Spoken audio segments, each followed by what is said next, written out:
win this weekend in Cleveland would be wonderful. A loss? Good morning to you. Good Friday morning. I'm Dejan Kovacevic of DK Pittsburgh Sports.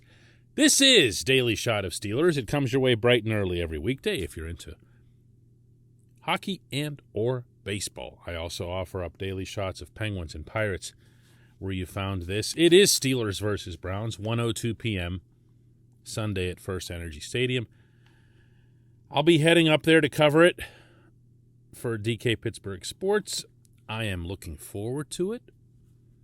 I believe it has a chance to meet, maybe even exceed, a lot of expectations that people had for this matchup entering the season. However, a lot of things have changed when it comes to these expectations. And chief among them is what's happened around the Steelers and Browns. When the Ravens started losing players like crazy in training camp, and then ultimately ended up with 14 guys now on IR, I don't think anybody saw them challenging for first place, but they're still up there, 5-2.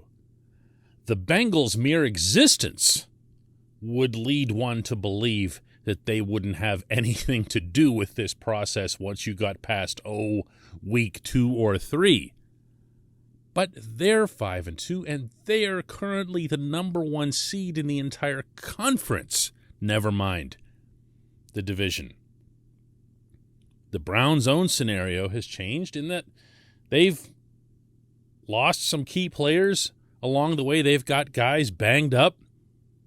They haven't performed to their full potential, in part because of that. And they're sitting there at 4-3.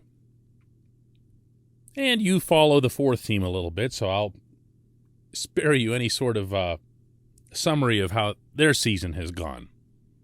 But they're only 3-3. And they're last out of this group. And right then and there, I feel like I can draw a line of demarcation comfortably that says that the Steelers really need to win this game.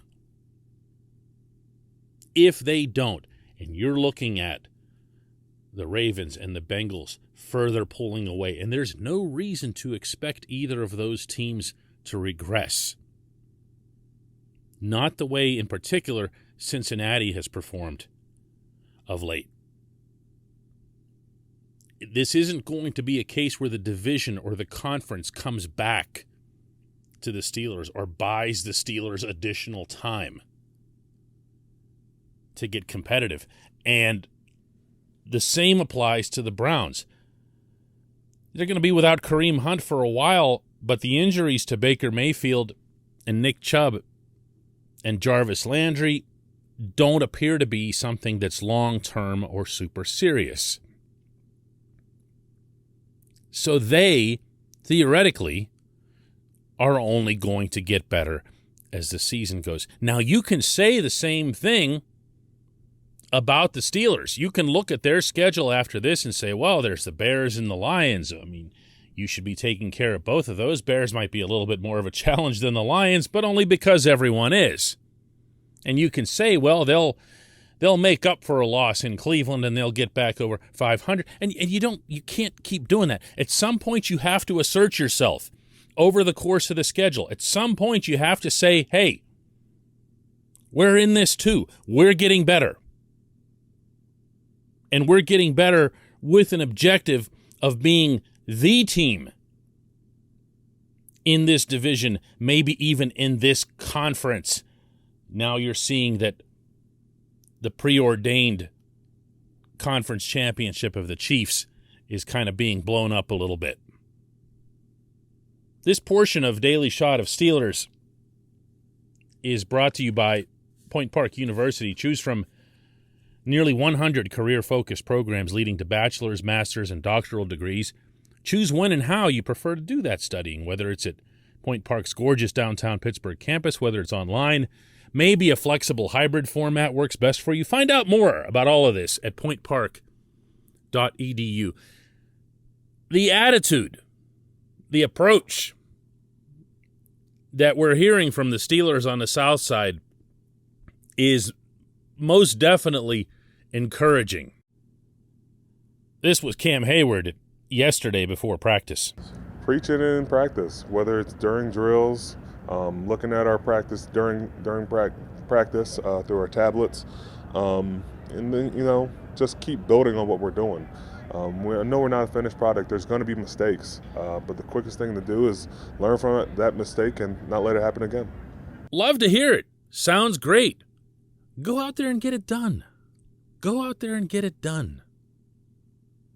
The list of players on this roster who've been healthy, who've been without excuses, who haven't performed to their potential, is way too long to have gotten through 6 weeks of football and a bye week and not finally take a stride forward. That has to happen. That has to happen this weekend. It's the only way to think about it. What else? What other occasion do you want to wait for to see Chase Claypool do something more than what he did against Seattle with 2 catches on 7 targets? What more do you want to wait for to see this offensive line finally get it together, presumably with Zach Banner at right tackle where he should have been all along had he been healthy? What more do you want to see? What more of an event do you need to bring out the very best of Ben Roethlisberger than to play in Cleveland, of all places? The city he's owned, that he's had wrapped around his finger for the better part of 2 decades. Now is the time for that. Now is the time for that. The same applies to the other side of the football, arguably to an even greater extent, because these guys are supposed to be an impact unit. They're supposed to be, here's that term, elite, which is what they were 2 years ago and what they were last year in their own way. Get the football off these guys. Make plays. Not just TJ Watt and not just Cam. I'm talking about the secondary. I'm talking about Minkah Fitzpatrick. I'm talking about, gasp, the inside linebackers, who also are permitted to make plays. This is the game in which to do that. This is the game in which to have a game unlike any of the first 6, including the wins, where you can say seriously and convincingly that this was a complete effort on the part of the team. Not one of those has occurred yet. Not one. Not even in the 3 wins, and no, not even in Buffalo. This team's underachieving relative to its own talent. That's not to suggest that there's some supersonic powerhouse type roster that should be undefeated or anything. They're not. But when you go through the components, when you go through the individuals, you end up with, for the most part, players who are below their own bars. That needs to change this weekend. When we come back, just one question.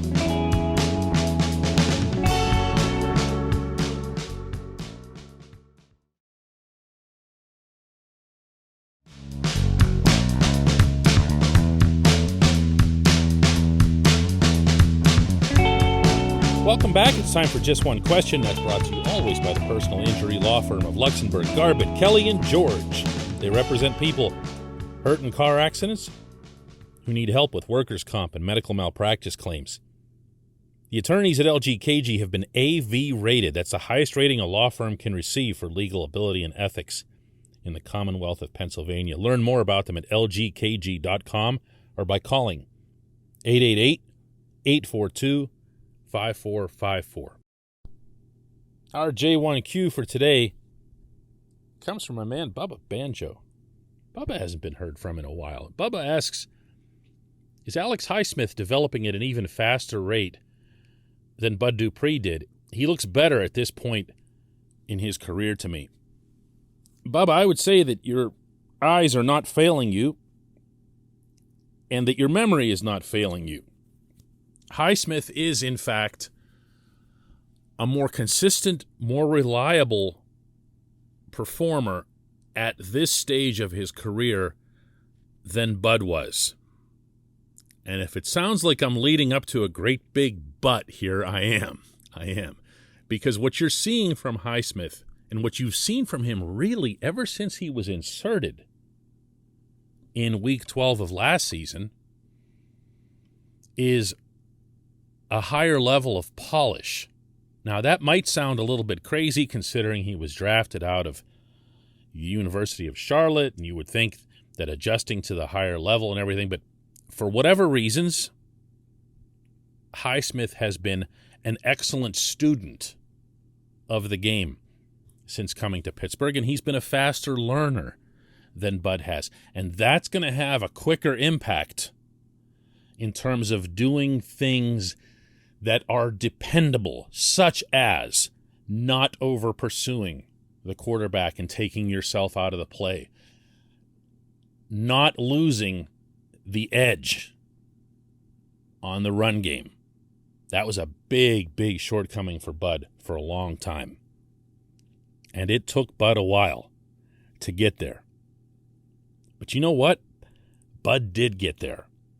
And when Bud achieved that level of understanding the Keith Butler defense, understanding what his responsibilities were, not just in terms of gotta rip the quarterback's head off,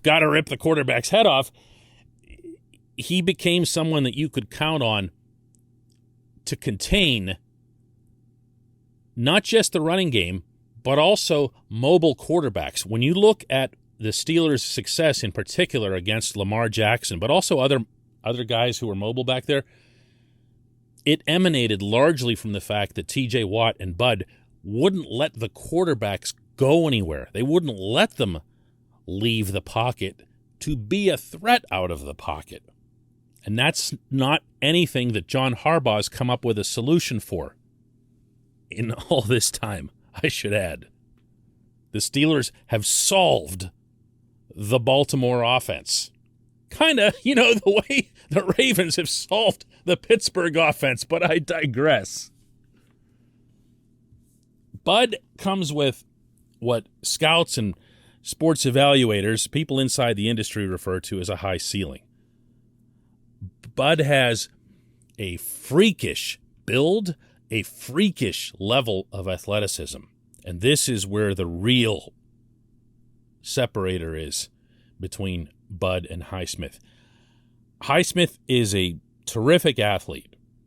He's not someone who you're going to line up across from, though, and say, oh, man, we got no answer for this guy. We just got nothing.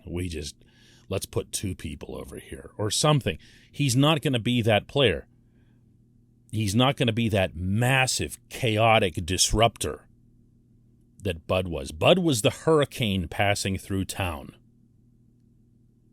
And Highsmith is more of the, heavy rainstorm. About that. I don't want to insult him. He's a good football player. But Bud was doing insane things. Mind you, if I can throw into parentheses here, Bud hasn't been great in Tennessee, and whether or not that's an adjustment to the Titans system down there or what, I don't know. Don't particularly care, but just throwing that in parentheses there. I'm referring to Bud when he was in Pittsburgh. I believe that most coaches would prefer to have that high ceiling guy, even if they're higher maintenance, even if they come with greater risk, because they also come with greater reward. We saw with TJ and Bud at times an unbelievable level of disruption where the other teams had no answer for it. Some of you will recall that on this program, when I was doing it through last season, I would begin and end my evaluation of the coming week by saying, look at this team's offensive line, meaning the other team. They'll have no answer for TJ and Bud. They have no chance to win this game. And I kept on doing that right through 11-0. And then guess what happened after 11-0? Yeah, Bud got hurt. So comparing them isn't all that simple.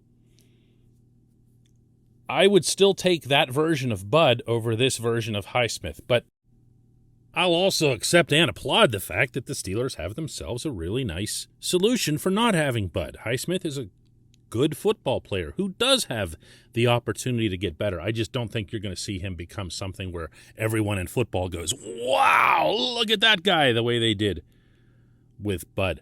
I appreciate the question. I appreciate everybody listening to Daily Shot of Steelers. Again, heading up to Cleveland, we'll see how this goes. My guess is that the Monday episode of Daily Shot of Steelers will be very colorful, no matter what the outcome is. Thanks for listening, everyone.